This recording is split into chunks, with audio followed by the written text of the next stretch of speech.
Hey there, guys and gals.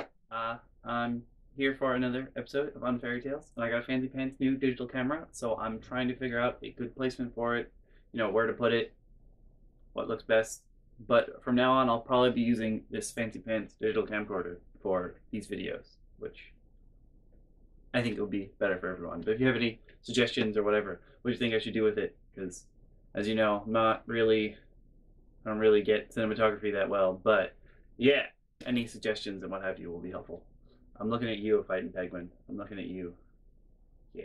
Well, I'm looking at a camera, but I'm looking at you. You know what I mean. Uh-huh. So let's get back to it. All right, so in the average family, would you agree with me that generally speaking, the baby is the favorite? Which would be me. Or the oldest child is the favorite? One of my sisters? Okay, so that's the average family. Then there's our family. The middle child is the favorite child. The one who's supposed to be forgotten and all that jazz. She's the favorite in our family. When someone meets my family, they inevitably ask, "How are you, you?" Why is that, you ask? Have I got a story for you? You can usually tell who the favorite in a family is based on the order in which your parents yell names out when they're angry. Because, it's not usually the right child that they're yelling at. They just screaming names until they get the right one. I mean, also when they're senile, but that's a different story.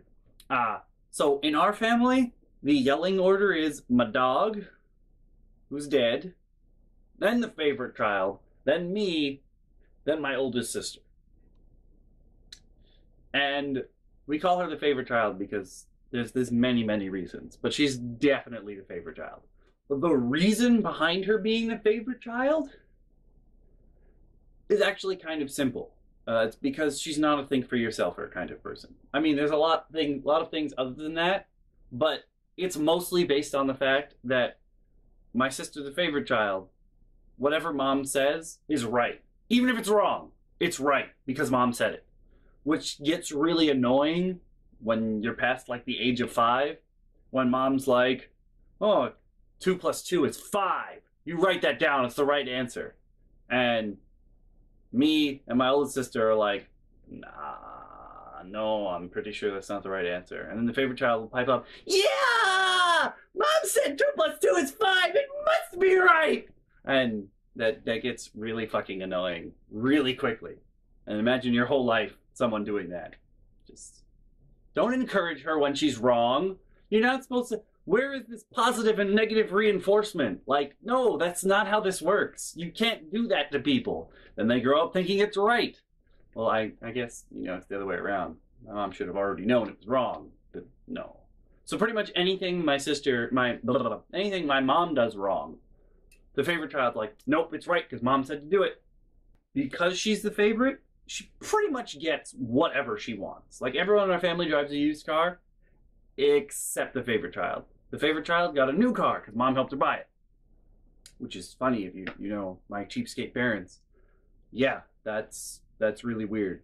And she moved out to Arizona she wanted a better standard of living and whatever, and she has very weird buying habits, and I have no idea how. Her husband is not poor as dirt right now. He doesn't even know how he's not poor as dirt right now. But that's beside the point. But she gets whatever she wants. So whatever she says, the rest of the family has to go out of their way to do it because she's the favorite child. And so when she moved, she called up the rest of us and she was like, "All right, this is the plan. I'm going to move to Arizona. And what's going to happen is I'm not paying for no moving truck. So my oldest sister's husband, he has like trailers and he's got cars and whatever. And she's like, you're going to lend me a trailer. All right? You're going to lend me a trailer. I'm going to put my stuff in it. And you're going to drive to Arizona with all our shit so we don't have to pay for anything.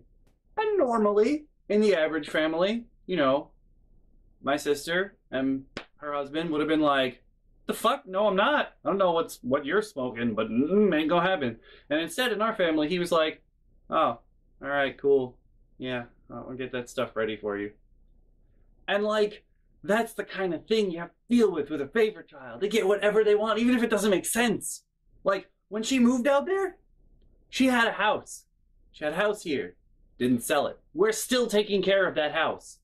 We gotta move the furniture around for her and shit. Gotta make sure everything's running okay, whatever. But like, doesn't do anything herself. It's really annoying, and you have to drop everything. You have to drop everything to do whatever the favorite child wants, which is so annoying when you think about it. Like, I've got things to do too. The rest of my family has things to do too, but no. See these things? The favorite child needs something. I'm there. Woo! And you gotta run and help the favorite child. Doesn't matter what it is. You gotta run and help the favorite child. The other thing that's really weird about having a favorite child in the family is that if you're speaking and the favorite child has something to say, you better shut the fuck up because nobody's gonna listen to you. So like, my mom was doing FaceTime with the favorite child out in Arizona last week or so, and my oldest sister was here too, and she's trying to tell my mom a story, but we're FaceTiming with, favorite child and the favorite child's kids, and the favorite child is also trying to tell a story at the same time my oldest sister's trying to tell a story. And my mom looks at my oldest sister and she's like, "Can you shut up? I'm trying to hear." And my oldest sister doesn't take things the way normal people take things. So like, when she heard that, she immediately took it as, I must shut up forever, which makes them have a big fight, and they're trying to FaceTime and they're fighting, and it's just, no one else matters to my parents if the favorite child is in need of anything. If she's talking, we gotta I mean, it's not like my mom really listens to me or my oldest sister that often. Though, I mean, if my oldest sister spoke at a normal volume, in most cases, I think more people would listen to her. But when you're constantly screaming at everything, it's a little hard to, talk in a normal human fashion to someone. So there's that. I don't yell that much at people compared to my oldest sister. I yell mostly in video games.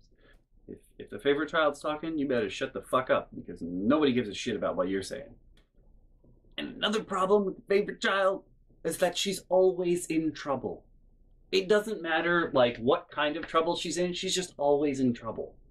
And that makes both parents in our family, because the favorite child is always in trouble, they only care about the favorite child because she's always in trouble. She has to be saved. And like, it's not like I'm 25. The favorite child is 10 years older than me. It's not like she's like a baby and she needs to be taken care of. Like, no, you should have taught her a long time ago that she needs to learn to take care of herself if she expects to function in society. But no, they didn't teach her that shit. That would have been smart. So instead it's, oh, my head aches, my stomach hurts. And our parents just drop everything. They gotta help her. That's infuriating. But basically, she's found a way to monopolize all the attention of everyone in the family. And it's not like it's just our immediate family. Even like people that we barely know around us are like, oh no, Sue's in trouble, we gotta help her, which is really annoying. And now that's kind of translated to her children. So because the favorite child had kids, the favorite child's kids are by proxy also favorite children. So now there's like a small troop of favorite children. And like, I understand, grandparents, they like to dote on their kids. I understand that. But like, there's still like there's still a semblance of, oh hey, someone's really in trouble versus, oh no, because she's, the favorite child, she can literally walk over while you're doing anything, doesn't matter what it is, she can drop her children on your lap and be like, watch my kid, and walk away, and everyone will do it. Nobody says anything about it. It's infuriating. It's infuriating. Actually, while I was there in Arizona, it worked to my advantage because my sister kept dropping kids on my lap, and my mom would be like, no, they're my kids, I must play with them. Oh, I'm such a good kid. Oh, I know. Yes. Oh. Like, it's really creepy sometimes how much attention she gets as opposed to everyone else in the family. So yeah, it's favorite child. Hey there, guys and gals. Thanks so much for watching, as always. This video was a little on the short side, but don't you worry, I'm going to make up for that in the future. You can click the link on the left to see the previous video, or you can click the link on the right to see the playlist with all the videos. And don't forget, I've got 2 sisters.